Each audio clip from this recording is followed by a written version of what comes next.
Toolkit case में investigation जैसे जैसे आगे बढ़ रही है, बड़े बड़े खुलासे हो रहे हैं।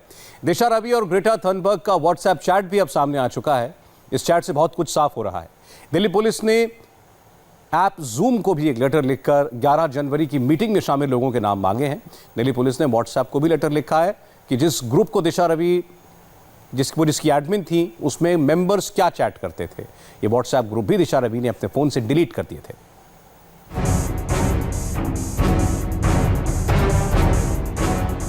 डेंजरस इंटरनेशनल कॉन्स्पिरेसी में एक नया चैप्टर ओपन हो रहा है। टूलकिट साजिश केस में दिल्ली पुलिस के हाथ ग्रेटा थुनबर्ग और दिशा रवि की व्हाट्सएप चैट लगी है। यह चैट 3 फरवरी की रात की है। इसके बाद ग्रेटा थुनबर्ग ने दिशा रवि के कहने पर इस चैट को डिलीट कर दिया था। तुम्हें भेज रही हूँ। ओके, क्या तुम टूलकिट को ट्वीट नहीं कर सकती? क्या हम कुछ देर के लिए चुप रह सकते हैं? मैं वकीलों से बात कर रही हूँ। मुझे माफ़ करना, लेकिन हमारे नाम उस पर हैं और हमारे खिलाफ UAPA लग सकता है। क्या तुम सही हो? मुझे कुछ लिखना है। क्या तुम मुझे 5 मिनट दोगी? मैं वकीलों से बात कर रही हूँ। ये नफरत के तूफान कभी कभी आते हैं और ये काफ़ी तेज़ होते हैं। हाँ, सही कह रही हो। मुझे वास्तव में दुख है। हम सभी घबरा रहे हैं क्योंकि यहाँ बहुत बुरा हो रहा है। पक्का मुझे माफ़ करना, हम सब डर गए क्योंकि यहाँ हालात बहुत ख़राब होने लगे हैं। लेकिन हम ये सुनिश्चित करेंगे कि तुम पे आँच ना आए। हमें सभी सोशल अकाउंट डीएक्टिवेट करने होंगे। इस चैट में दिशा रवि की टूलकिट तैयार करने की मंशा, उसकी सोच, किसान आंदोलन की आड़ में अफवाह फैलाने की साजिश सब साफ है। दिशा रवि को यह बखूबी पता था कि ऐसे डेडली टूलकिट को एडिट करने का अंजाम क्या हो सकता है। जहां तक दिशा की गिरफ्तारी की बात है, गिरफ्तारी बिल्कुल कानून के अनुसार और सारी जो प्रोसीजर को फॉलो करते हुए दिशा की गिरफ्तारी हुई है। कानून ये उसमें 22 साल की उम्र का और 50 साल की उम्र में कोई उसमें डिफरेंस नहीं करती है। और हमने सारी चीज़ को देख लिया। उसको अंततः कोर्ट में पेश किया गया। कोर्ट में जो मेट्रोपॉलिटन मजिस्ट्रेट है उसको गिरफ्तारी को सही मानते हुए उसको पुलिस हिरासत में 5 दिन के लिए दिया। तो ये जो लोग कहते हैं कि गिरफ्तारी में कोई कमी रही है, वो बिल्कुल मिथ्या है। जिस दिशा रवि की रिहाई के लिए देश के सियासी दलों से लेकर पाकिस्तान की सत्ताधारी पार्टी तक ट्वीट पर ट्वीट चिपका रही है, उसकी सुनियोजित साजिश का एक और सॉलिड सबूत देखिए। 6 दिसंबर को दिशा रवि ने एक व्हाट्सएप ग्रुप बनाया था। इस व्हाट्सएप ग्रुप का नाम था इंटरनेशनल फार्मर्स स्ट्राइक। इस ग्रुप में निकिता, शांतनु, पुनीत सब एडमिन थे। 10 मेंबर वाले इस ग्रुप को बाद में दिशा ने अपने मोबाइल से डिलीट कर दिया। अब दिल्ली पुलिस ने व्हाट्सएप को चिट्ठी लिखकर इस ग्रुप की डिटेल मांगी है।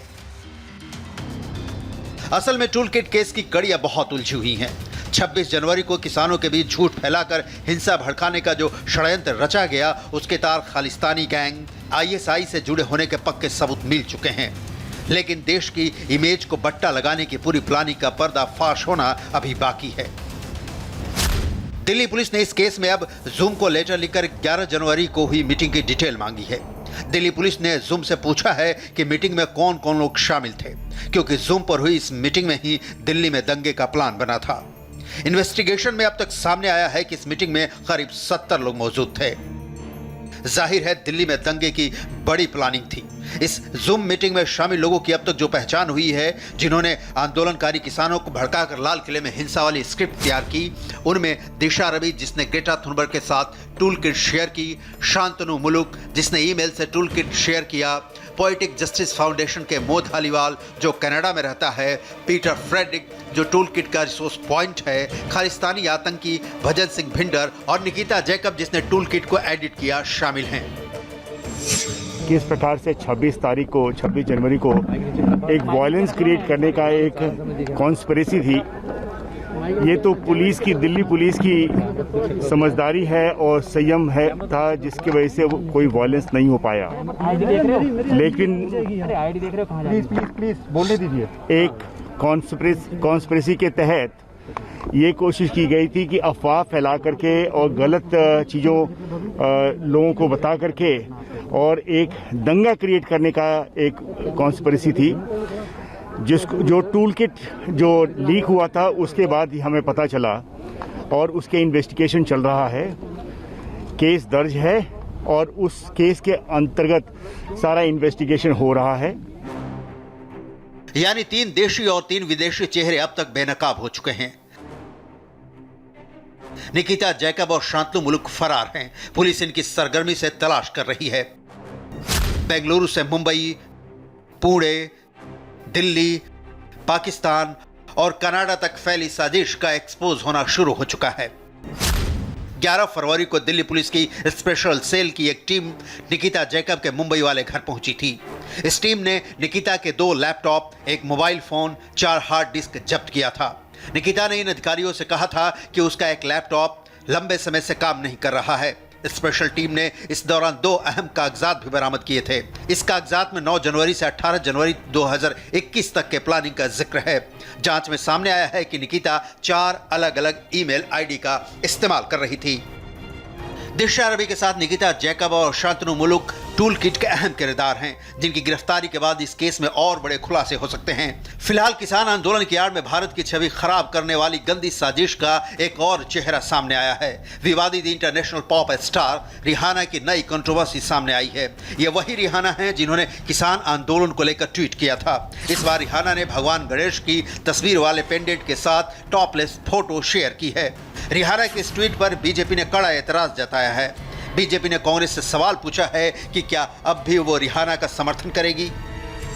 विदेश के लोग षड्यंत्र के तहत हमारी मां भारती को बदनाम कर रहे हैं और हमारे ही देश के कुछ गद्दार उनका साथ दे रहे हैं। देवी देवताओं के पेंडेंट पहन करके इस प्रकार से नग्न अवस्था में फोटो खिंचवाना, उसे वायरल करना, क्या मंशा होगी रिहाना की इसके पीछे? मंशा पूरी तरह से साफ है। वे हिंदू धर्म को और हमारे देश को कहीं ना कहीं छेड़ना चाहती है।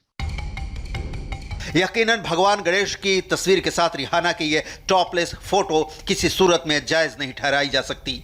यह धार्मिक भावनाओं को आहत करने वाली है।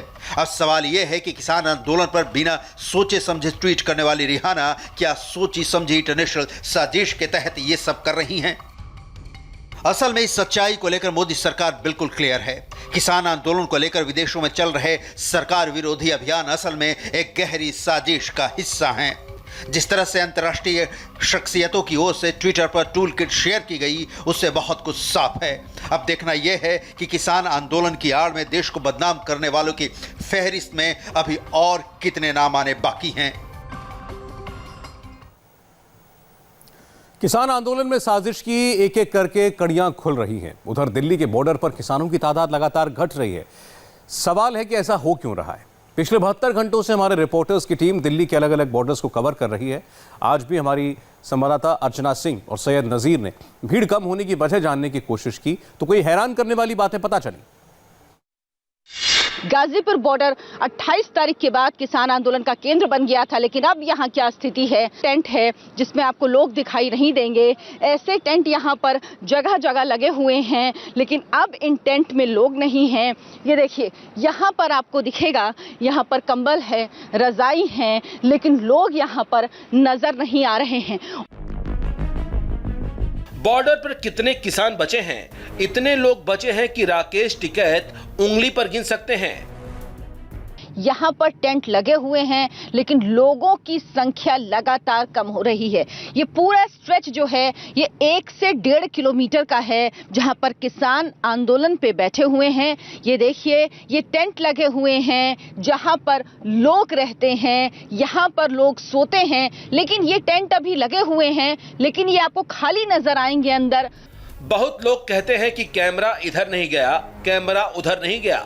हम टेंट सिटी में भी गए, मंच पर भी पहुंचे, लंगर वाली जगह पर भी गए। सबका ढांचा तो था, लेकिन जितना दावा किया जाता है उतने किसान नहीं थे। मंच के सामने भी कम लोग हैं। पहले ये पूरी जगह भरी हुई होती थी, यहाँ पर लोग बैठे होते थे, लेकिन अब इनकी संख्या में कमी आई है। पीछे जो लंगर है वहाँ पर भी अब आपको लोग नजर नहीं आएंगे, बहुत कम लोग हैं। हमारी संवाददाता अर्चना सिंह गाजीपुर बॉर्डर पर करीब 8 घंटे रहीं। हम आंदोलन करने वाले किसानों को ढूंढते रहे, न ही वो ट्रैक्टर दिखे और जो टेंट दिखे वो खाली मिले। इस दौरान एक बात जरूर हुई, लगता है टिकैत साहब ने कुछ लठैत बुला लिए हैं। आजकल भीड़ गायब है, कैमरा निकलते ही लठैत निकल पड़ते हैं।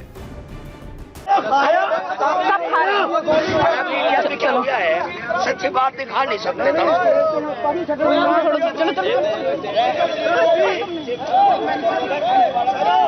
बहुत लोग कह रहे हैं कि दूसरे बॉर्डर पर हालात ठीक है। सैयद नजीर की रिपोर्ट देखते हैं। सिंगू बॉर्डर पर वो मौजूद थे।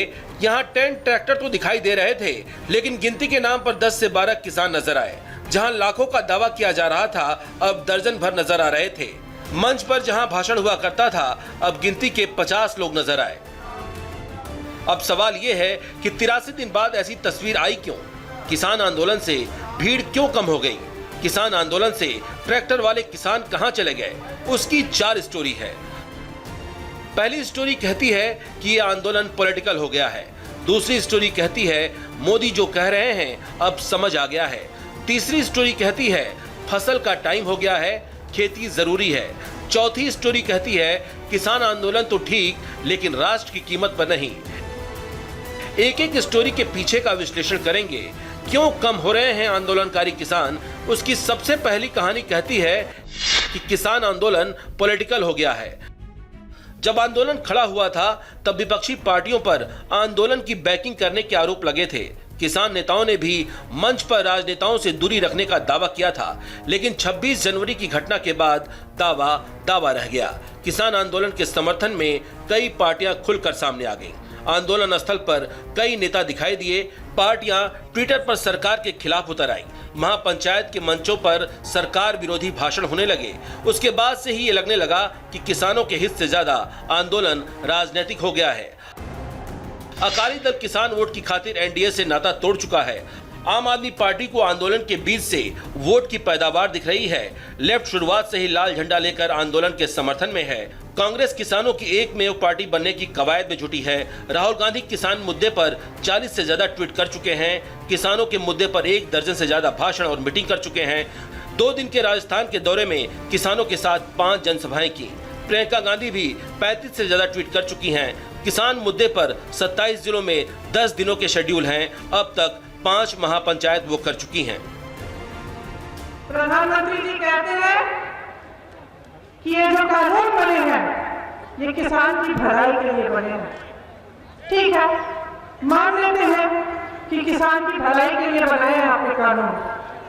तो जब किसान मना कर रहा है, जब किसान कह रहा है कि भैया मुझे आपके कानून नहीं चाहिए, तो आप इनको वापस क्यों नहीं ले लेते? क्या किसी की भलाई जबरदस्ती करते हैं? ये देश अंधा नहीं है। देख रहा है 60 सालों से क्या हो रहा है इस देश में। देश का एक एक देशवासी देख रहा है कि चाहे कुछ भी हो, बड़े से बड़े सरकारी उद्योग न हो, वो सब 2-3 जनों को बिक रहे हैं। इनके पूंजीपति मित्रों को पूरा देश सौंप दिया गया है। चाहे हवाई अड्डे हो, चाहे बड़े उद्योग हो।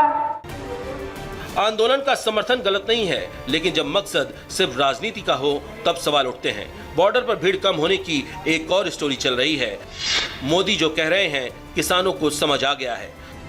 प्रधानमंत्री, कृषि मंत्री, वाणिज्य मंत्री, वित्त मंत्री से लेकर मोदी सरकार की पूरी कैबिनेट, पूरे सांसद कृषि बिल को समझाने में लगे हैं। संसद में भी कृषि कानून के हर पॉइंट को समझाने की कोशिश की गई। लगता है किसानों को ये बात समझ में आ गई है। आंदोलन नहीं, किसान बिल ही किसानों का हित है।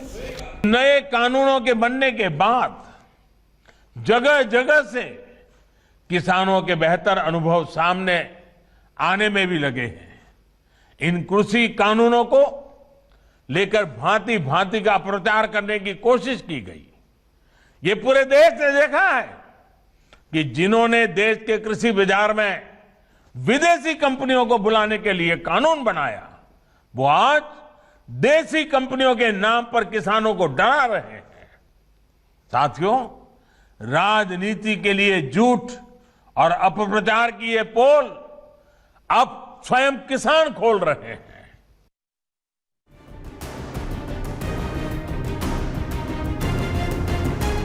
प्रधानमंत्री की बात बहुत से किसानों को समझ आ गई है और बहुत से किसानों को ये भी समझ में आ गया है कि यहाँ बैठने से कुछ भी नहीं होगा। न सरकार बात करने के मूड में दिख रही है और किसान नेता भी झुकने के मूड में नहीं है।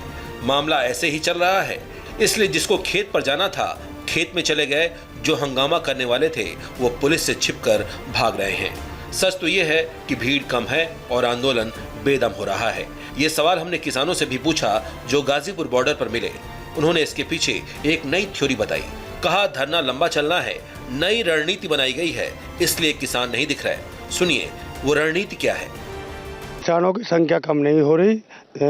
दिन के समय में किसान जो है अपना जो है काम करता है, रात्रि में एक 10-15 आदमियों का एक वो बना दिया टारगेट कि भाई 4 दिन तुम रहोगे, फिर वे चले जाते हैं, फिर 10-15 आदमी फिर आ जाते हैं। इस तरीके से एक रोटेशन बना दिया, क्योंकि कोई एक आध दिन का तो धरना है नहीं, लंबे टाइम का धरना हो गया तो घर का काम भी ना बिगड़े और यहाँ का धरना भी सुचारू रूप से चलता रहे। क्या ये नई रणनीति का हिस्सा है? बिल्कुल रणनीति का नया हिस्सा है। ये कहा जा रहा है कि यहाँ पर अब किसानों का सपोर्ट कम हो रहा है, क्या ऐसा कुछ है? नहीं, ऐसा कुछ नहीं है। दरअसल जो अभी पंचायत चल रही है, जगह जगह गांवों में जागरूक अभियान चल रहा है, अभी ये लोगों को जागरूक करा जा रहा है। तो अब 18 तारीख में रेल रोकने का भी है, तो पूरे देश में रेल रुकेंगी। खेतों में काम चल रहा है, ये ऐसा है अब गर्मी का मौसम आ, गेहूँ को पानी देना पड़ रहा, उधर गन्ने की फसल कटाई पे चल रही, मिल में जा रहा गन्ना जी, बुआई का भी है। हाँ, और अब बुआई चालू हो जाए गन्ने की फरवरी चाहे लास्ट में ही, तो सब काम है। खेत किसान का एक काम नहीं होता जी, कुड़ी का खाद भी काटना। जाके देखो कुड़ी में बढ़ के दिखा दो कोई, मुझे इतना गरम गरम लिख रहा नहीं, चल पा भी पूछा माली मिल में तो माली भर के ला रही जी। अगर जरूरत पड़ेगी तो 1 घंटे के अंदर 1 लाख आदमी इकट्ठा हो जाएगा। ऐसी कोई बात नहीं है, लेकिन काम भी करना है हमको, अपना काम कर रहे हैं। ये बिल्कुल पक्की बात है कि चाहे सालों हो जाए, 24 आ जाए, लेकिन जाएंगे बिल वापस करने के बाद। किसानों के फसल का टाइम भी आ गया है, गन्ने की कटाई चल रही है, गेहूं की सिंचाई करनी है। आंदोलन से ज्यादा अभी तो वही जरूरी है। एक और वजह है जिसने किसानों को बहुत आहत किया। किसान आंदोलन ठीक है, लेकिन राष्ट्र की कीमत पर नहीं।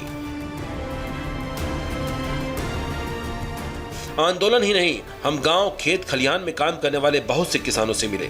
26 जनवरी को जो हुआ उसको देखकर वो बहुत आहत दिखे। उन्होंने इस बात में हामी भरी कि 26 जनवरी को जो हुआ वो ठीक नहीं हुआ। ये भी एक वजह है कि लोग आंदोलन से जुड़ने में अब कतरा रहे हैं। और इस वक्त मेरे पीछे जो आप ये तस्वीरें देख रहे हैं, ये लद्दाख में LAC यानी लाइन ऑफ एक्चुअल कंट्रोल की ताज़ा तस्वीरें हैं। और इसमें भी आप देखेंगे कि चीन की फौज अब पीछे की ओर हटने लगी है। चीन जहां बैठा था वहां से उतरकर अब नीचे आ गया है। लेकिन लद्दाख में LAC की करंट सिचुएशन क्या कहती है, चीन कहां तक हटा है, कहां अब भी डटा है, ये समझाने वाली रिपोर्ट देखिए। चीन को फिंगर 5 पर अपना ही बंकर तोड़ना पड़ रहा है। जो बंकर चीन ने बनाए थे, चीन अब उन्हें खुद जमींदोज कर रहा है। जो हेलीपैड और पेट्रोल बोट्स की जेटी चीन ने बनाई थी, वो भी उसे खुद हटानी पड़ रही है। चीन अपने जनरेटर लेकर लौट रहा है, उसके सैनिक एक एक सामान लेकर लौट रहे हैं। ये तस्वीरें सिर्फ भारत और चीन के लाइन ऑफ एक्चुअल कंट्रोल के लिए मायने नहीं रखती। ये तस्वीरें पूरी दुनिया के लिए एक बड़ा मैसेज है। ये तस्वीरें गवाह हैं कि भारत ने चीन की विस्तारवादी सोच पर ब्रेक लगा दिया है। और अब जब भी चीन अपने पड़ोसियों के इलाके पर कब्जा करने की कोशिश करेगा, तो ये तस्वीर उन्हें हिम्मत देगी कि अगर चीन के सामने डटकर खड़े हो जाए तो चीन डर जाता है और पीछे भी हटता है, जैसा कि लद्दाख में LAC पर हुआ है।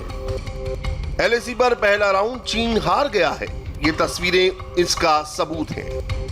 फिंगर 4 से करीब 50 किलोमीटर दूसरे मोर्चे पर देखिए, यहाँ भी चीन के बुलडोजर अपने बंकर तोड़ रहे हैं। यहाँ तैनात रही चीन की सेना लंबी कतार बनाकर वापस बैरक में लौट रही है। हाथों में बिस्तर और टेंट है और इंतजार मिलिट्री ट्रक्स का हो रहा है। चीन की सेना वापस घर जा रही है। लद्दाख में जिन 2 मोर्चों से चीन की फौज पीछे हट रही है, वो है पेंगोंग झील के उत्तरी फ्रंट पर फिंगर वाला इलाका, और दूसरा है चुशूल, जहां कैलाश रेंज के पास वो अपने टैंक पीछे ले जा रहा है। पेंगोंग और चुशूल में LAC से आई इन तस्वीरों को देखिए। ये पेंगोंग में उत्तरी फ्रंट की तब की तस्वीरें हैं जब चीन वहां डटा हुआ था, और इसके बाद की तस्वीरें देखिए। 10 महीने के LAC स्टैंड ऑफ का अंत ऐसा होगा, बीजिंग में किसी ने नहीं सोचा था।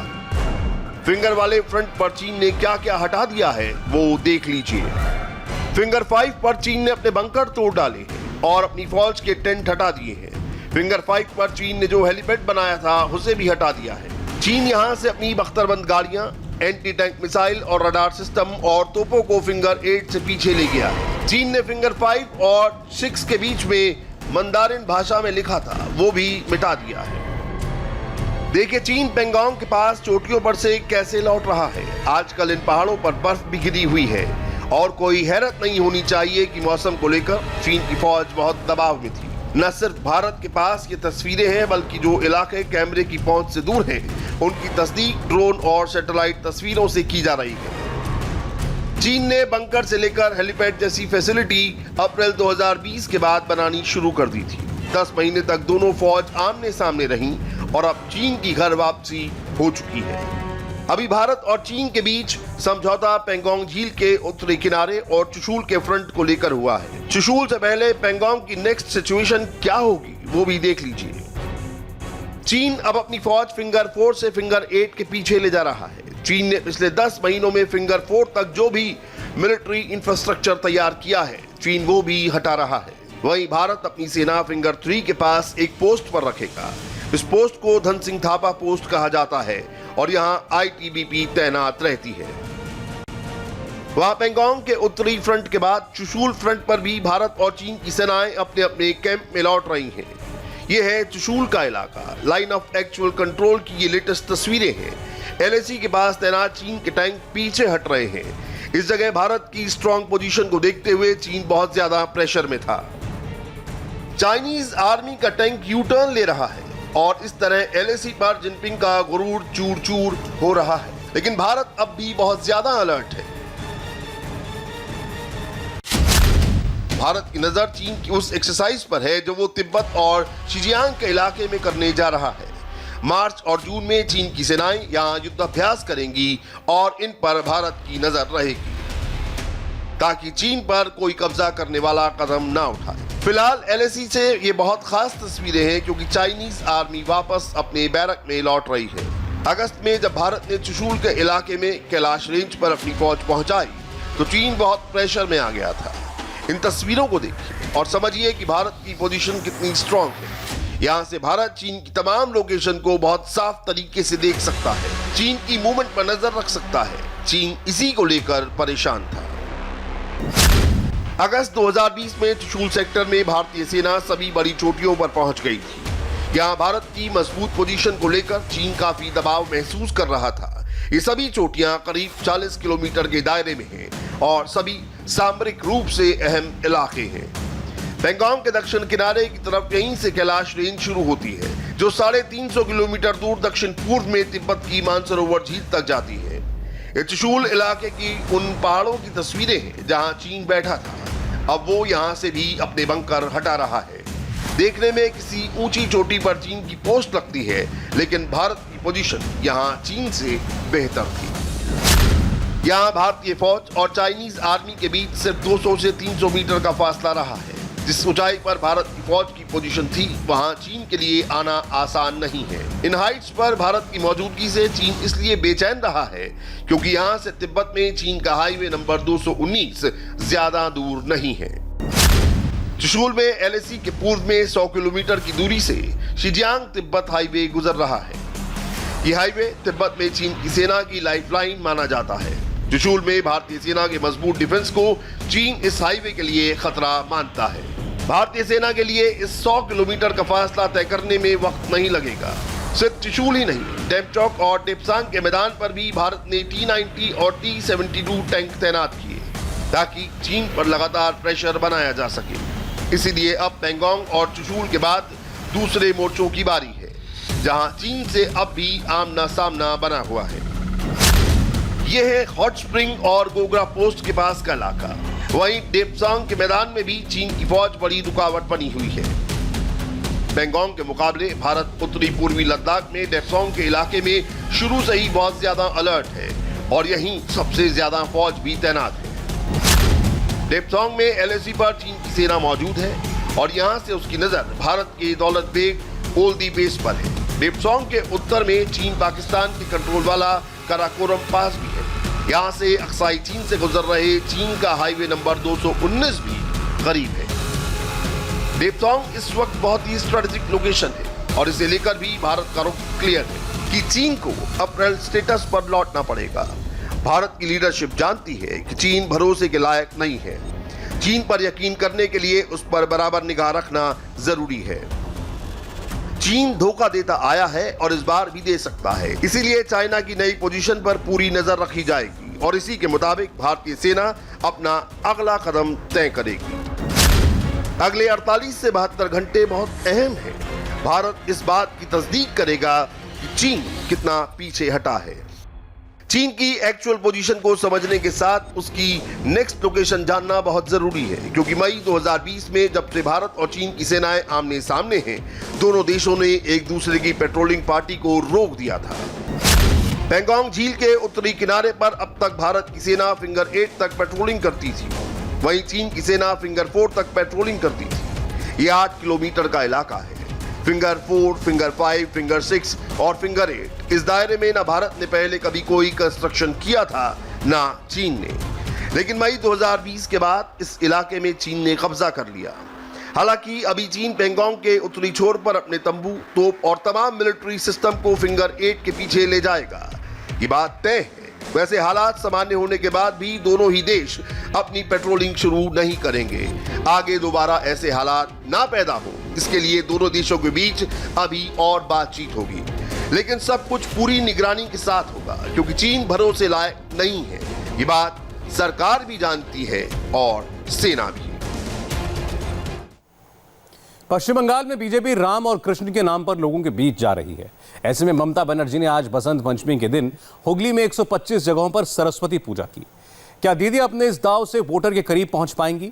हुगली में टीएमसी के एक गढ़ से यह बात समझने की कोशिश की इंडिया टीवी के संवाददाता मनीष भट्टाचार्य ने।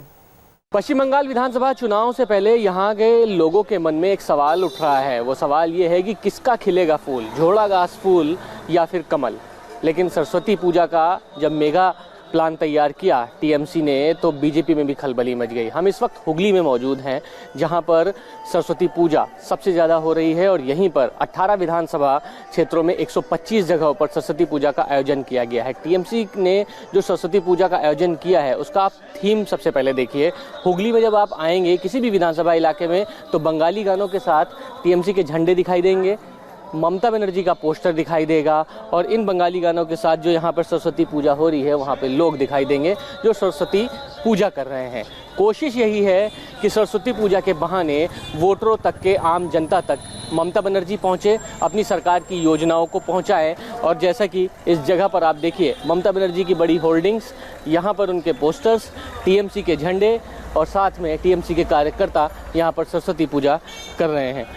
अब यहाँ पे जितनी भी जगह आप कहीं भी जाएंगे तो वहाँ पे इसी तरीके के पंडाल दिखाई देंगे और टीएमसी ने पूरी कोशिश की है कि जो भी ममता बनर्जी की सबसे अच्छी योजनाएं हैं उनको जनता तक पहुँचाया जाए। और सरस्वती पूजा के समय अगर इन योजनाओं का प्रचार प्रसार किया जाएगा तो चुनाव के वक्त वोट बटोरने में भी इनको खासी मदद मिलेगी। यहाँ से तो टीएमसी लगातार जीत रही है, लेकिन लोकसभा से एक बीजेपी का भी सांसद जीत के आया है। आपका क्या मानना है? प्रधानमंत्री नरेंद्र मोदी भी यहाँ पर आ रहे हैं, तो क्या सोचते हैं आप? देखिए, पहले तो लोकसभा जो है एक दूसरे होते हैं, अब विधानसभा जो है दूसरी होती है। लोकसभा पे जो है हम लोग केंद्र में कौन मंत्री प्रधानमंत्री बनेंगे इसकी निर्धारित करते हैं, लेकिन विधानसभा जो है हमारे बंगाल की मुख्यमंत्री कौन बनेंगे इसके हम लोग सोचते हैं। जो महिलाएं हैं वो कह रही हैं कि हम सुरक्षित नहीं महसूस करते, ममता बनर्जी ने सिर्फ धोखा दिया है, कुछ नहीं किया। नहीं, ये तो जो बोल रहा है वो गलत बोल रहा है। हम लोग का अभी पूरा मोहल्ला मतलब पहले तो हम लोग चलने नहीं सकते थे रास्ता से, मतलब लड़का लोग भी जो उम्र हो गया वो लोग गिर जाता था, ऐसा रास्ता था। उसके बाद लेडीज़ लोग घर से निकल नहीं सकता था। उस टाइम पे बहुत कुछ होता था, अब मतलब अभी तो बहुत कम हो गया। ये जो बोल रहा है बेकार बात बोल रहा है, मतलब ये ठीक नहीं बोल रहा है। हम लोग का देखिए, आप लोग लेडीज़ से पूछिए, सब लेडीज़ बोलेगा नहीं हम लोग सुरक्षित है। अभी देखिए लेडीज़ लोग हम लोग से भी फास्ट जा रहा है, काम पे भी, जो भी कोई भी काम पे फास्ट हो रहा है। बीजेपी कह रही है कि ये पिछली बार सरस्वती पूजा नहीं होने दिया तो ये प्रायश्चित कर रही है इस बार। नहीं, ये गलत बात है। बोल रहा है ममता बनर्जी हर आदमी के पीछे पूजा सरस्वती अब दुर्गा मैया के पूजा में देखिए 50,000 मंदिर में दे रहा है पूजा के लिए। ममता बनर्जी जी हर बीजेपी आएगा तो सरस्वती पूजा भी बंद कर देगा, क्योंकि अब आप तो देखा नहीं है कभी कब पूजा किया है। इससे पहले सरस्वती पूजा किया है सरस्वती, अभी देते हैं आमफन में है, आमफन में ये देखिए ना एक भी कर्मी आता है यहाँ पर, कोई आदमी के पास नहीं है। हम लोग 3 नंबर वार्ड से 20 दिन लगातार 400 आदमी को खाना दिया, घर में बना के 400 आदमी को खाना दिया। 1 टका दे के सब्जी आलू देता है, 1 किलो प्याज दिया है, सब्जी बड़बड़ी दिया है 250, काचा लौंगा 100, इचोर दिया है, तब मछली भी दिया है, अंडा भी दिया है। हर आदमी को 1 टका देने से हम ये चीज़ दिया है आदमी को। हम आदमी के पास साथ है रहेंगे, दीदी हमारा साथ है। टीएमसी के 2 नेता तो बीजेपी के पास चले गए यहाँ।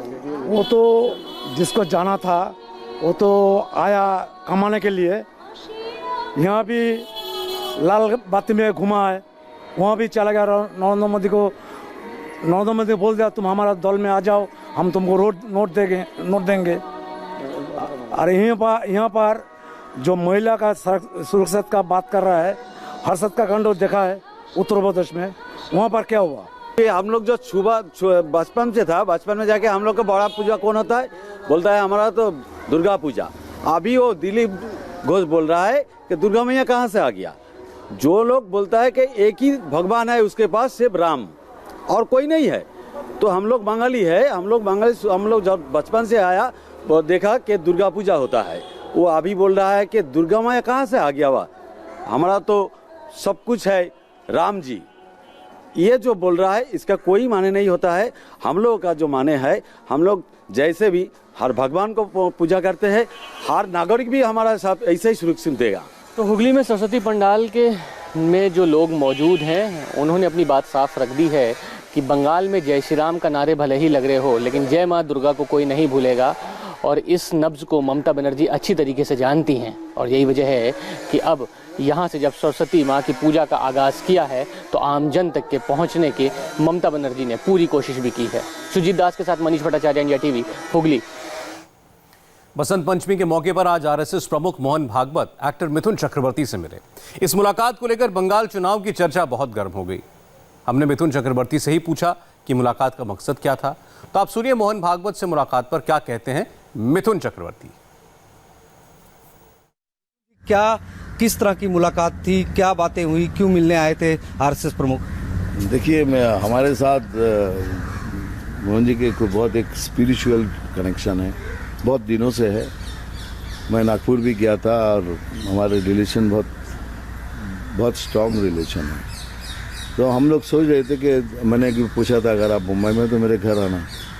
तो ऐसा हुआ कि उनका भी कोई कार्यक्रम था और मैं भी परसों लखनऊ से शूटिंग करके वापस आया, तो टाइम मैच हो गया, तो आए और ब्रेकफास्ट करके चले गए और कुछ नहीं। कितनी देर तक सर मुलाकात चली? बहुत सारी अटकलें भी लगाई जा रही है, राजनीतिक माहौल है, बंगाल में चुनाव होने वाला है। अगर चुनाव नहीं होता तो फिर ये सवाल नहीं करते आप। हाँ, 2 घंटे थे हमारे साथ, ऐसे ही बात करते रहे। फिर फैमिली को भी उन्होंने कहा कि सब नागपुर आओ, मिलके वहाँ मिलेंगे। तो हमने कहा हम जाएंगे। कोई राजनीति से कुछ लेना देना नहीं, only just talk of very personal relation. बिल्कुल सर, पारिवारिक मुलाकात थी जैसा आप बता रहे हैं, पुराने रिश्ते हैं, लेकिन कई बार इस तरह की खबर आती है कि आप भाजपा ज्वाइन कर सकते हैं, क्या राजनीति में जा सकते हैं? क्या राजनीति में जाने की कोई इच्छा है क्या? बतौर सीएम उम्मीदवार अगर राजनीति में जाते हैं, बीजेपी आपको बनाती है तो? हमको किसी ने एक खबर तो दी नहीं, तो मैं इसके बारे में कैसे बोलूँ? मैं हवा में बात नहीं करना चाहता, लेकिन मैं I have no political ambition. मेरा कोई पॉलिटिकल एम्बिशन नाम की चीज़ ऐसा कोई ऑफर आता है बीजेपी से कि आप बीजेपी ज्वाइन करें? नहीं, मैं बोला कि पॉलिटिकल एम्बिशन नहीं है, लेकिन गरीबों के लिए मैं तो हमेशा लड़ा हूँ, गरीबों के हक के लिए लड़ा हूँ। ये तो नई चीज़ है ना मेरे लिए। आप देखिए, मेरी फिल्म देखिए, मेरा काम देखिए, मैं गरीबों के लिए लड़ा हूँ, गरीबों के लिए, उनके हक के लिए लड़ा हूँ। और आज अगर ऐसा मौका मिलता है, I will definitely give a thought, but राजनीतिक थॉट होगा कि गैर राजनीतिक थॉट होगा, वो डिसीजन के ऊपर। और मोदी विरोधियों का कनाडा प्रयोग कैसे फेल हुआ, एक स्पेशल रिपोर्ट देखिए सुरभि शर्मा के साथ।